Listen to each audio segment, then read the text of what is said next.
Hi, welcome to Shining Stars. I'm Chantal Taylor, your host.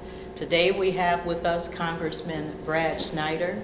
It is so exciting that we will be able to hear from his heart and all the community service that he does for us, serving us, the 10th District, the 10th Congressional District in Washington, D.C.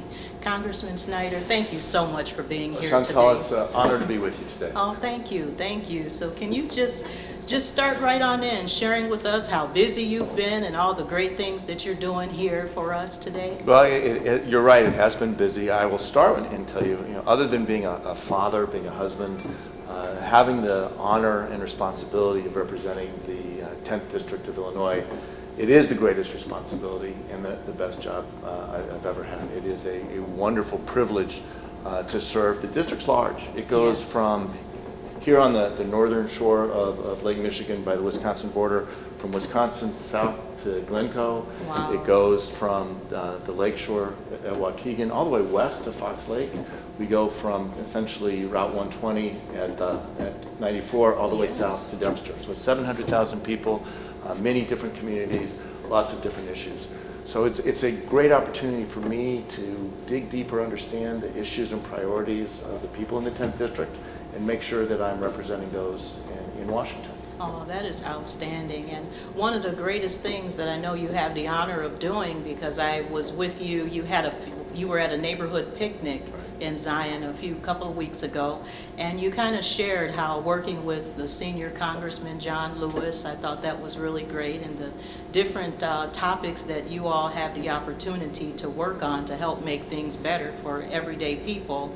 It's just amazing. I get to work with a lot of really wonderful people, but John Lewis is truly a hero. John Lewis was one of the early leaders of the civil rights movement. Wow. He was with Martin Luther King on the March on Washington. He's one of 11 people who spoke at the March on Washington in 1963. He led the march from Selma, and one of my greatest life experiences. 2 years ago, I had the chance to go with Congressman Lewis, 34 other members of Congress, Yes. my wife and others. There were about 70 of us on this trip. We did a pilgrimage. Wow. Started in Tuscaloosa at the University of Alabama. It was the 50th anniversary of the integration of the University of Alabama.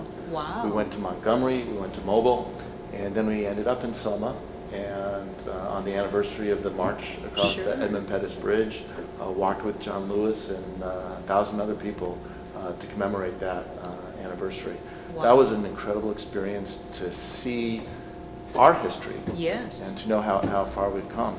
I take it a step further, and it was a very sad day when the court ruled on the Voting Rights Act. Oh, wow. There is a new bill John Lewis is leading again. Okay. 50 years later, still at the 50 forefront, years later. to ensure that everybody has the right to vote, because it is so Excellent. important that everyone first has the right and then takes that right and does vote. And I'm proud to be a co-sponsor of that bill, working with John Lewis to make sure that we protect people's rights and opportunities to vote and make sure their voice is heard. Oh, that is outstanding. One of the things I wanted everyone out there to understand is that not only has Congressman Brad Schneider come here today to Zion, because it's a big job fair, thank goodness that we're having here in our Zion community, but also for this to be his first public office, he just really hit the ground running.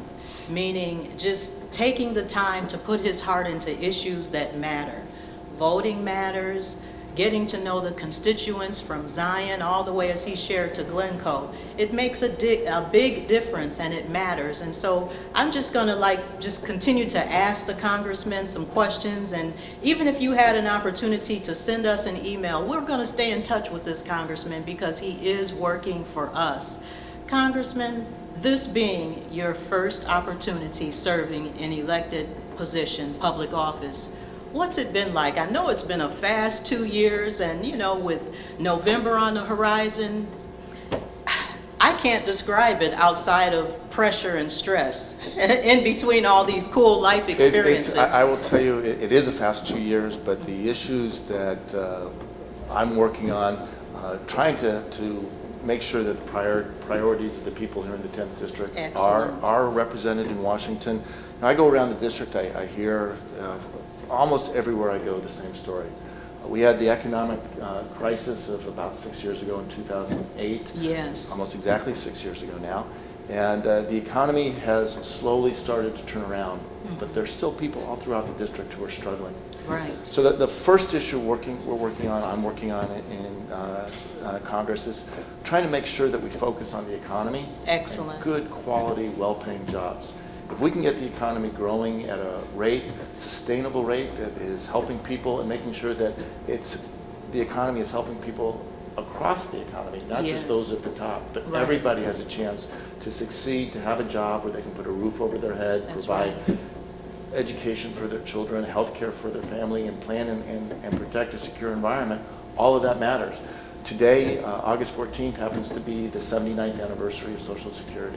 Wow. I'm working hard to make sure that we strengthen Social Security. Very And this is something, there are people on the other side of the aisle who would want to privatize Social Security and the Medicare guarantee, really put a burden on seniors. Sure. To preserve tax credits and benefits for those who are the most fortunate.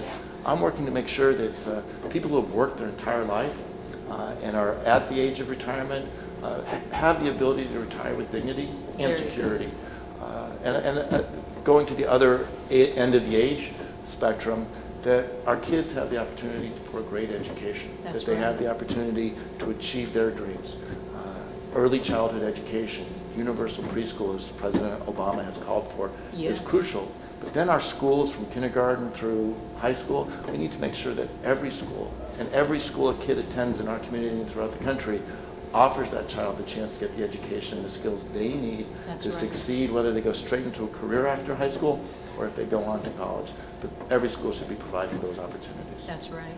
And when you mention schools and when you mention opportunities, I also want to thank you for, when I saw you earlier this year, you were again in Zion, and you were reading to children over at the library here. I want to take the time not only to say thank you for being here for this job fair today, just visiting with the constituents, but thank you for taking the time to come and read to children in the Zion community earlier this year. Chantal, that was on Martin Luther King Day. Yes, back it was. in January, and had the chance to read about Martin Luther King and the civil rights movement and the progress we've made, but also talk to these young people about the efforts still need to move forward. I have two boys. I have a 21-year-old and a 19-year-old son. Nice. I loved reading to them when they were little. We Very continued to read together, talk almost every day to my son when they're away at school. It's important that kids have the chance to be surrounded by books. That's so to, true. To see the world beyond just where we live in our homes, Yes. but our country and around the world, and books are that window into the world. So any chance I get to go to high schools, I visited, I think, over 50 schools around Wow. the district at this point, talking to kids from elementary school. In fact, one day back in April, we went from a elementary school, middle school, high school, and even to College of Lake County in a busy 24-hour period. But seeing the progress young people can make and the opportunities they have are just crucial. Yes, and I want you to know that I know that you're helping sponsor important bills and do great things, in Washington for us. And I know that time is always of the essence, but it's always so important and always so special when you make that human one-on-one connection. Like, for instance, something that's really huge for us here in Zion, and I watched you encourage a young business owner, one of our restaurants here in town, Soul for Real Restaurant.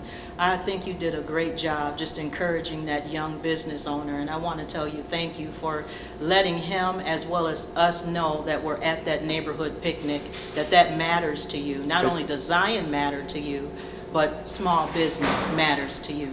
It does, and I serve on the Small Business Committee in Congress. It's an important committee because small business makes up the bulk of businesses, and 55% of the jobs in our country are in small Excellent. businesses.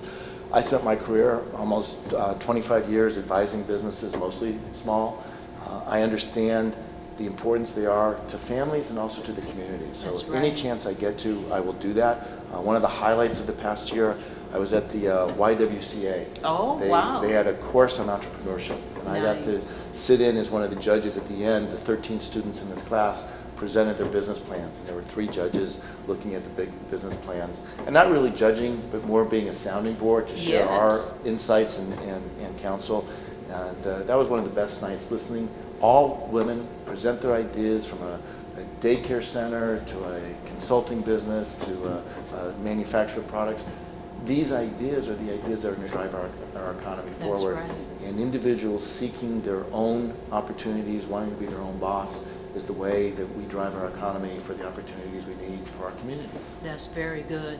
And now as we begin to wrap up this small moment in time here, special moment for us here at Shining Stars and anyone that would tune in, being a congressman is a very important job and something that I wanted to share with our viewers and something that I wanted to hear from your heart, because this is really cool.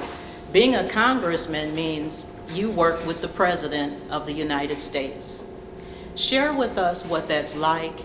Share with us here in Zion and throughout who may, view this tape, from years on, how important it is when it comes to not about being a Democrat or a Republican, but how important it is to be a team player and to be focused on helping the people. Absolutely, and I'm one of 435 representatives in the House of Representatives. There are 100 senators, one president, obviously, and I have said long before I came to Congress, when I ran for Congress, and now that I represent the 10th District, that I'm always willing to work with anyone, Yes. Democrat, Republican, Independent, as long as they come to the table with an open mind, good ideas, and a willingness to work together Right. to solve our problems. And I know the reason I wanted to run for Congress, to move from working in business to public service, is our nation faces a number of big challenges. We do. From the economy, education, dealing with immigration. All of these are so important. Yes. And we need to work together to start tackling these problems. We won't finish everything in our Right. generation, but if we work and move it forward That's and give right. the next generation the chance to move it forward for the next generation, that's how we keep the American promise. I really do believe that every generation has a responsibility to pass to their children better opportunities than our parents gave to us. That's true. That's been a tradition in this country for a very long time. And I worry that that's at risk. So working with President Obama, or whoever comes after President Obama, working with the Senate, working with my colleagues in the House of Representatives, I'm working to make sure that that promise to the next generation, while honoring the promises to previous generations like Medicare and Social Security, that we do it in a way that represents the values and the priorities, not just of the 10th District, but of the entire country. That is outstanding.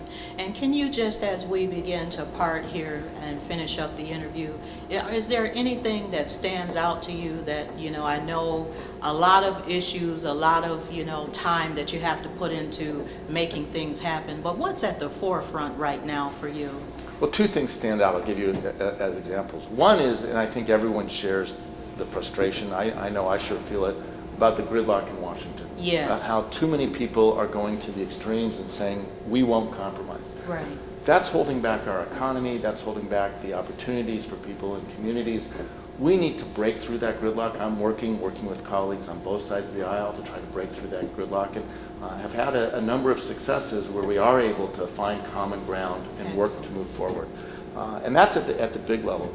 The other thing that highlights this first term for me are the individual stories. The chance, as you said, to meet people, whether it is at block parties or in my Yes. office here in the district in Lincolnshire or in Washington, D.C. And it's those individual stories. Yes. Stories of a young 14-year-old boy who has diabetes and talking about his story, but how the work government does on research and providing the tools to manage his diabetes is important.